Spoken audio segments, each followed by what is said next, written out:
ఏమండి? అట్లాగే మన యొక్క శరీరము దేహమే దేవాలయము, జీవుడే పరమాత్మ.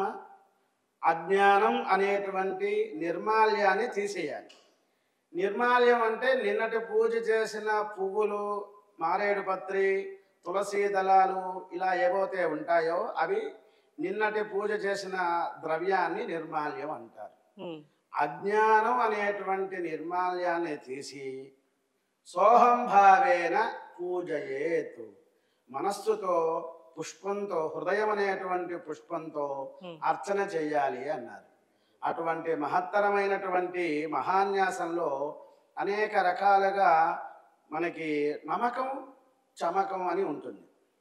నమకంలో ఉన్న కొన్ని మంత్రాలు మహాన్యాసంలో ఉంటాయన్నమాట. మనం ఎన్ని నదులు ఉన్నా చివరికి సముద్రం దగ్గరికి, సముద్రంలో కలుస్తుంది. ఆ విధంగానే 84 మంత్ర భాగాలు ఉన్నాయి, 84 పన్నాలు.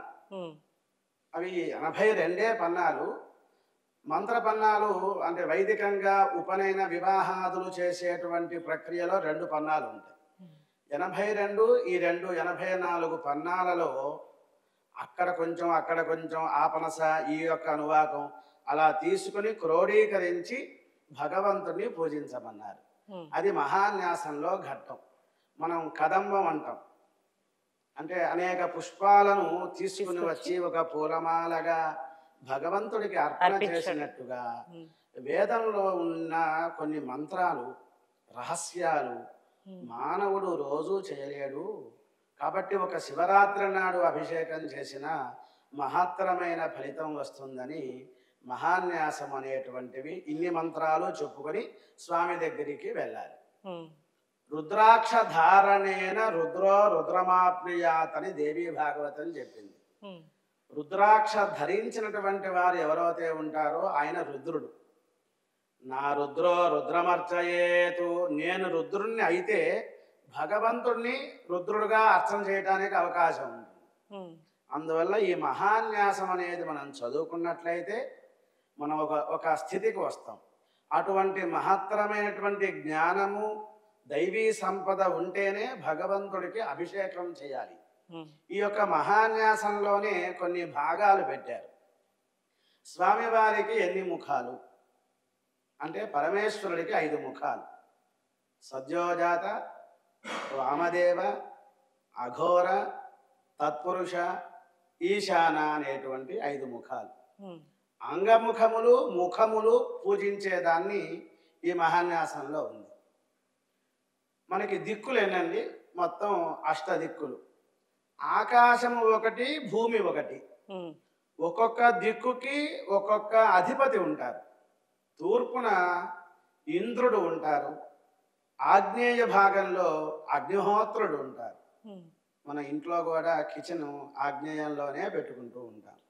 ఈ విధంగా ఓం నమో భగవతే రుద్రాయ, ఈ 10 అక్షరాలు 10 దిక్కులకి అధిపతులు ఉన్నారు.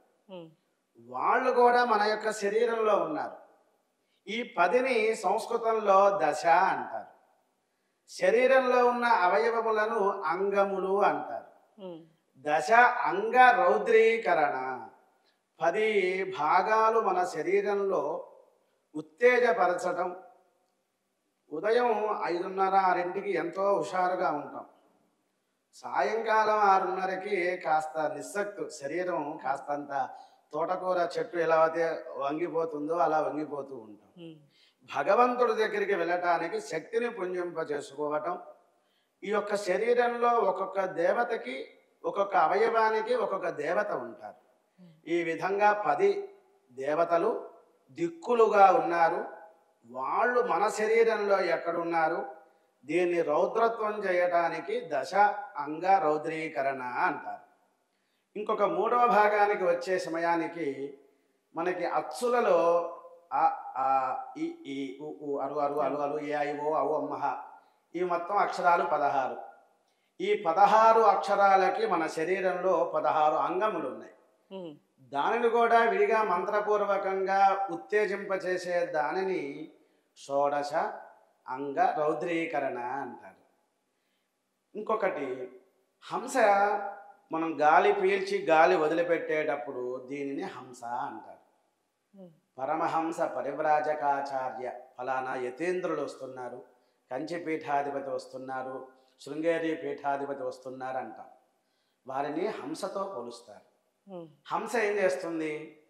పాలు నీళ్లు రెండు మిశ్రమం అయితే పాలనే పట్టుకుంటుంది హంస, నీళ్ళను నీటిని వదిలేస్తుంది. వదిలిపెట్టేస్తుంది. ఆ విధంగానే జ్ఞానాత్ ఏవ కైవల్యం. భగవంతుడి యొక్క అనుగ్రహాన్ని పొందాలంటే జ్ఞానం కావాలి. కాబట్టి జ్ఞానం భాషించాలన్నా, భాషించినది భాషించాలన్నా హ్మ్. పరమేశ్వరుడి యొక్క అనుగ్రహం ఉంటుంది.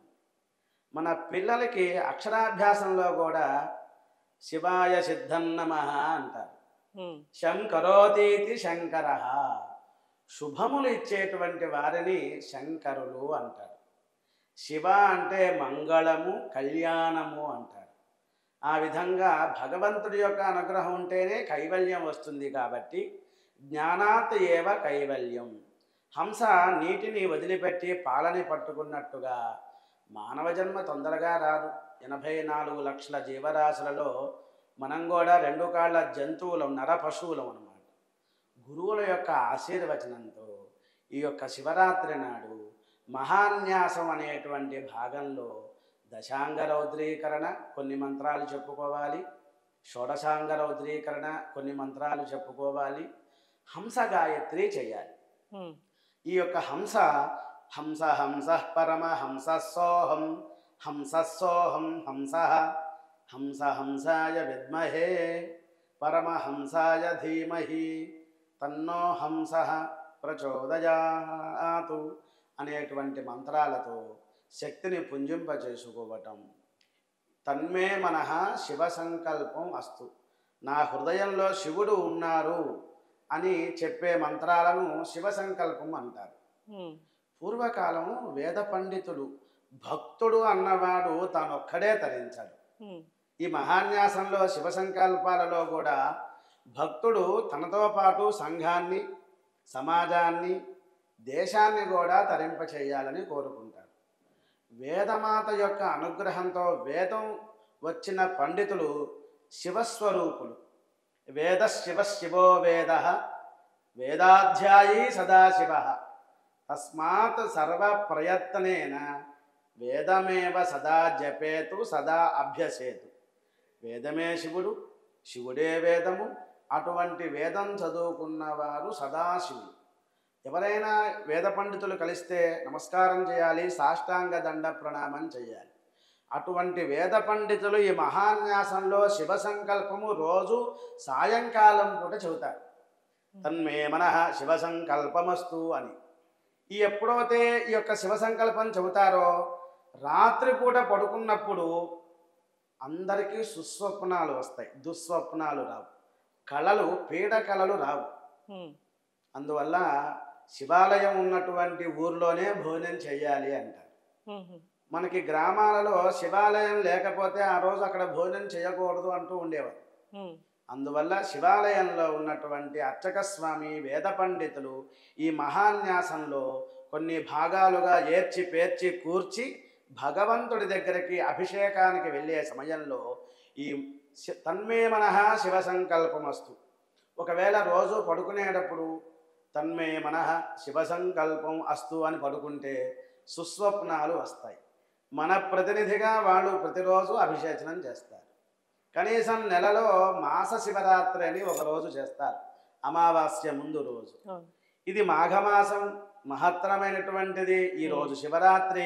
శివ సంకల్పమస్తు అని నా హృదయంలో శివుడు ఉండగా ఇంకా అమంగళం ఉండదు. హ్మ్. అదేవిధంగా దోషాలనేవి ఉండవు, పీడ కలలు రావు. అందువల్ల ఈ మహాన్యాసంలో కూడా శివ సంకల్పం అని చెప్పారు.